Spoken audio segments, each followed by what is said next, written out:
Good morning दोस्तों।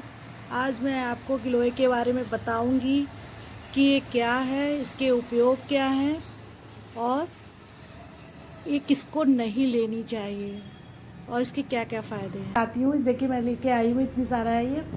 तो देखिए दोस्तों, जैसे कि ये इतना बड़ा जैसे एक टुकड़ा है, ये जितनी मोटी ये बीच वाली डंडी होती है, उसमें गिलोय में जो बीच वाली डंडी होती है वो लेनी है आपको। ये जितनी मोटी होगी उतना ही अच्छा होगा।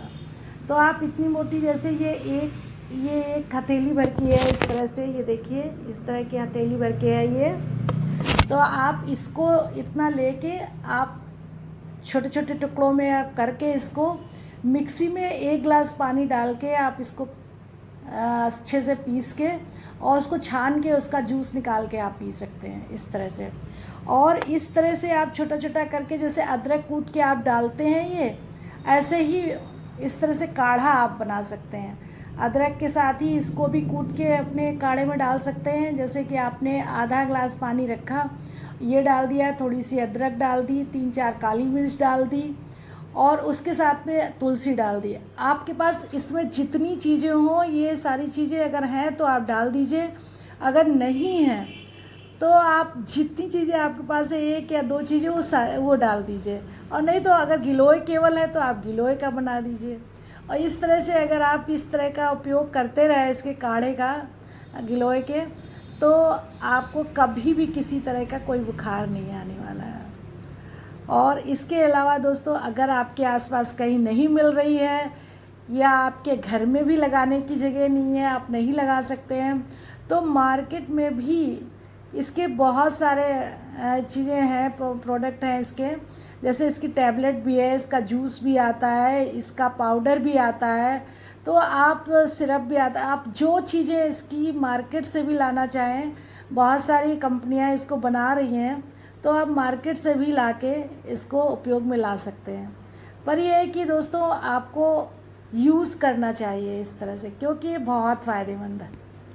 हाँ, ये वैसे तो किसी को भी नुकसान नहीं करती है, साइड इफ़ेक्ट्स बिल्कुल नहीं होते हैं, लेकिन फिर भी अगर जो गर्भवती स्त्रियां हैं या जो बच्चे को दूध पिला रही हैं या 5 साल से नीचे वाले बच्चे जो हैं, वो इसका उपयोग कम करें। आप कह सकते हैं कि ये 100 मर्ज की दवा है, इसलिए संस्कृत में इसे अमृत नाम से भी जाना जाता है। क्योंकि देवताओं और दानवों के बीच जो समुद्र मंथन हुआ था, उसमें से जो अमृत निकला था और इस अमृत की जो बूंदें थी, जहाँ जहाँ पड़ी वहाँ वहाँ पर ये अमृता नाम की बेल हुई।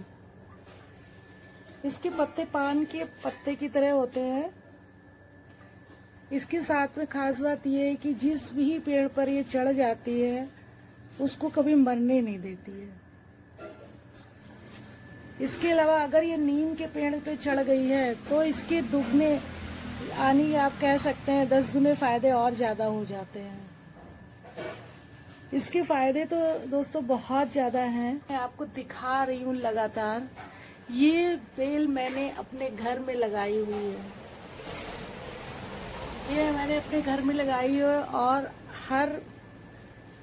हर व्यक्ति को अपने घर में इस बेल को लगा लेना चाहिए, क्योंकि इसमें बहुत सारे फायदे हैं। इससे रोग प्रतिरोधक क्षमता भी बढ़ती है। साथ में आजकल जो हमारी इम्यूनिटी सिस्टम को बढ़ाता है, साथ में इसमें एंटीऑक्सीडेंट्स बहुत ज़्यादा होते हैं, भरपूर मात्रा में, जिससे कि हमारे शरीर के विषैले पदार्थ जो हैं बाहर निकलते रहते हैं।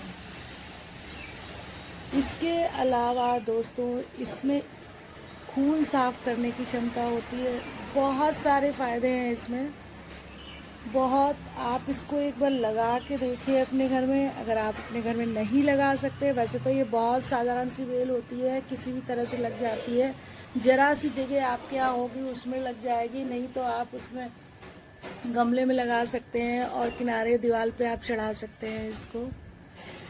इसमें जैसे कि आजकल सीजन चल रहा है, वायरल फीवर आते हैं, डेंगू हो जाता है, मलेरिया हो जाता है, या जो आजकल और भी एक बीमारी चल रही है जो पिछले 5-6 महीनों से बहुत ज़्यादा, ये सब चीज़ें अगर इसको आप यूज़ करते रहेंगे थोड़ा सा अपने रोज़मर्रा में, तो आप इन सब चीज़ों से बचे रहेंगे। किसी